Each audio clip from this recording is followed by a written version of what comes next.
Hello friends, myself Bhashwati. Today I am going to share something about relationship with you all, and this topic is suggested me, my mommy Tiru Kumar Sharma.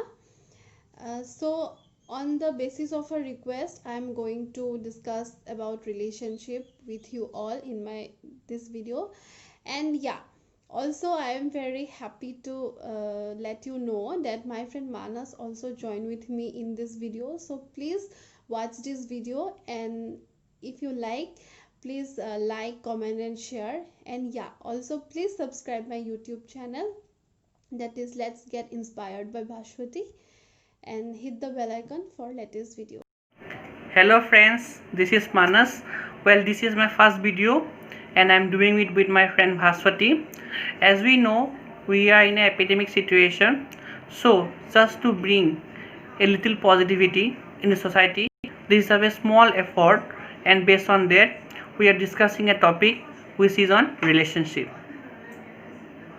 Relationship is a very beautiful word used by our everyday life. Relationship is a kind of phenomena through which we can unite ourselves to other individuals or any other things of the world.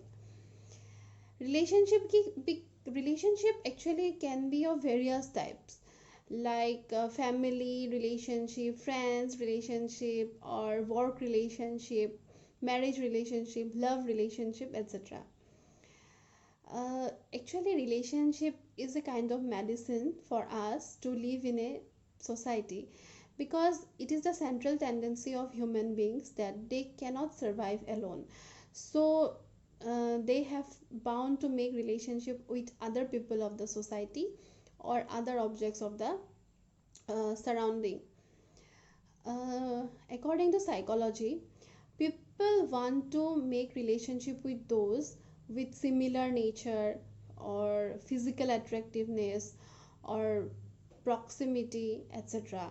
And psychology believes that females can develop relationship in comparison to males very easily, because according to psychology, females are very extrovert in comparison to men's, and so they can able to develop a relationship with others very easily.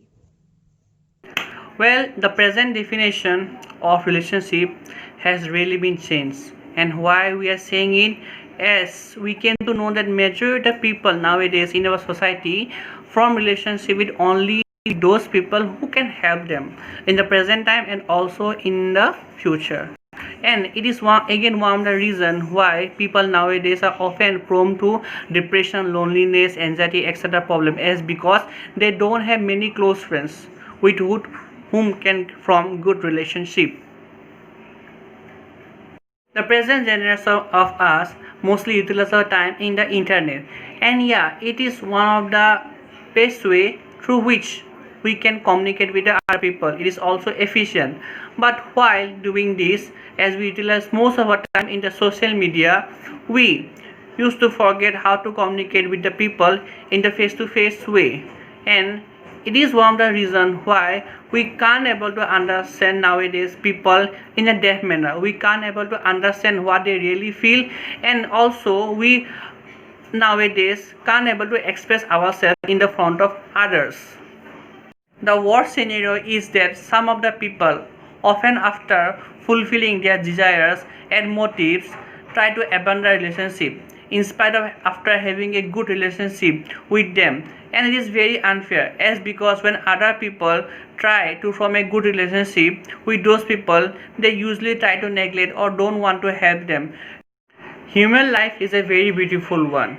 We should try to form a good relationship with other people and should try not to hate them. Instead of that, we should try to spread love and also try to appreciate others. These are some of the small steps through which people can get over from depression, anxiety, and certain other related problems. Thus, by the end of it, we can say that by forming a good relationship, we can make our life a happy and a healthy one.